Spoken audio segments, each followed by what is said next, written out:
महाराष्ट्राच्या राजकारणात कायमच केंद्रस्थानी असलेल्या बारामतीमधून एक धक्कादायक बातमी येतेय।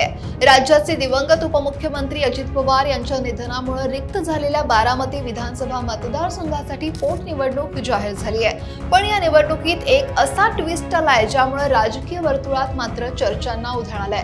अर्ज भरण्याच्या पहिल्याच दिवशी एकही स्थानिक उमेदवार पुढे न येता थेट बाहेरील इच्छुक उमेदवारांनी आपले उमेदवारी अर्ज दाखल केले आहेत। काय आहे यामागचं नेमकं कारण आणि बारामतीच्या राजकारणाला यामुळे कोणता नवा धक्का बसणार जाणून घेऊयात। नमस्कार, मी अक्षरा चोरमारे आणि आपण पाहताय लोकमत।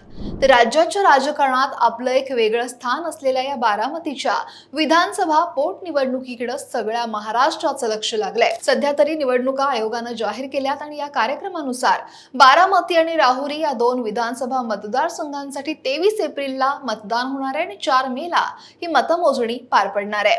राज्याचे दिवंगत उपमुख्यमंत्री आणि बारामतीचे आमदार अजित पवार तसंच राहुरीचे आमदार शिवाजी कर्डिले यांच्या निधनामुळे या जागा दोनही रिक्त झाल्यात।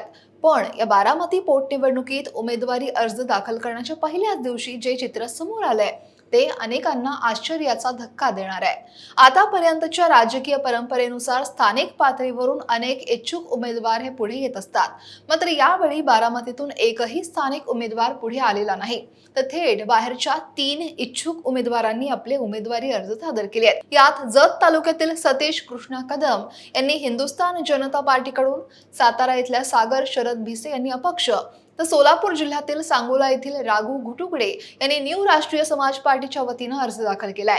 विशेष म्हणजे हे 3ही उमेदवार बारामती मतदारसंघाच्या बाहेरचे आहेत आणि त्यामुळेच बारामतीच्या राजकारणात एक नवा अध्याय सुरू होतोय का अशी चर्चा सध्या सुरू झाली आहे। खरं तर अजितदादांचा अपघात की घात याबाबत राष्ट्रवादीचे मोठे नेते बोलताना दिसत नाहीयेत आणि याला वाचा फोडण्यासाठी मी जनपरिवर्तन युवा शक्ती महासंघाकडून ही पोटनिवडणूक लढवतोय असं म्हणत शरद भिसे यांनी फॉर्म भरला।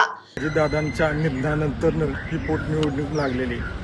महाराष्ट्राचा लोकनेता हरवलेला आहे। या नेत्यानं महाराष्ट्र घडवलं। आज या क्षणी खूप दुःख होत आहे, पण आज अजितदादांचा घात की अपघात या विषयावरती राष्ट्रवादीचे बडे नेते बोलत नाहीत। म्हणून याला वाचा फोडण्यासाठी आम्ही जनपरिवर्तन युवा शक्ती महासंघ याच्या वतीने ही पोटनिवडणूक लढवत आहे। जर या विषयावरती राष्ट्रवादीच्या वरिष्ठ नेत्यांनी, मोठमोठ्या नेत्यांनी जर खुलासा केला नाही तर ही पोटनिवडणूक आम्ही बिनविरोध होऊन देणार नाही।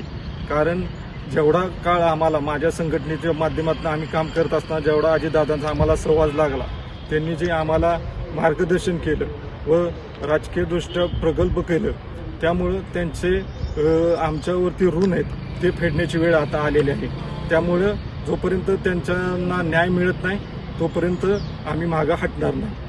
खरं तर प्रमुख राजकीय पक्षांचे अधिकृत उमेदवार कोण असणार याकडे सध्या सर्वांचं लक्ष लागलंय। महाविकास आघाडी आणि महायुतीकडून सुद्धा अद्याप कोणीही आपले पत्ते उघड केलेले नाहीत। मात्र दुसरीकडे काँग्रेस पक्षानं बारामती पोटनिवडणूक लढवण्याची स्पष्ट तयारी दर्शवली आहे। कोल्हापूर उत्तर पोटनिवडणुकीत भाजपनं काँग्रेसच्या विरोधात उमेदवार दिलेला, याची आठवण करून देत जिल्हा कमिटीनं महाविकास आघाडीचा धर्म पाळून बारामतीची जागा लढवण्याची तयारी दर्शवली आहे। जिल्हा काँग्रेस कमिटीच्या बैठकीत या निर्णयाला एकमुखी पाठिंबा सुद्धा देण्यात आलाय आणि त्यामुळेच आता बारामतीत काँग्रेसकडून दमदार लढत पाहायला मिळण्याची शक्यता सुद्धा आता निर्माण झाली आहे। याच पार्श्वभूमीवर ओबीसी नेते लक्ष्मण हाके यांच्याही उमेदवारीबाबत जोरदार चर्चा होतीये। ते सुद्धा आपला उमेदवारी अर्ज दाखल करण्याची शक्यता वर्तवली जाते। जर लक्ष्मण हाकेंनी अर्ज दाखल केला तर बारामतीची ही पोटनिवडणूक आणखीनच रंगतदार होण्याची चिन्ह दिसत आहेत। खरं तर काहीही झालं तरी बारामतीची पोटनिवडणूक आम्ही बिनविरोध होऊ देणार नाही असं लक्ष्मण हाकेंनी म्हटलंय। पारंपरिक राजकारणाला धक्का देणारी ही निवडणूक नक्कीच काहीतरी वेगळं समीकरण घेऊन येणार अशी शक्यता आता राजकीय विश्लेषक सुद्धा वर्तवतायत। अजित पवार यांच्या निधनानंतर होत असलेल्या या पोटनिवडणुकीत राष्ट्रवादी काँग्रेसकडून राज्याचे उपमुख्यमंत्री सुनेत्रा पवार या निवडणुकीच्या रिंगणात असणार आहेत हे निश्चित झालंय। त्यांच्या विरोधात उमेदवारी अर्ज माघारी घेण्याच्या दिवसापर्यंत कोणाकोणाचा अर्ज कायम राहतो हे पाहणं तितकंच महत्त्वाचं ठरणार आहे। बारामतीच्या या बदलत्या राजकीय समीकरणांवर तुमचं मत काय आहे? बाहेरच्या उमेदवारांच्या एंट्रीमुळे आता ही निवडणूक आणखी रोमांचक होईल का? तुम्हाला काय वाटतंय? कमेंट नक्की करा आणि लोकमत सबस्क्राईब करायला विसरू नका।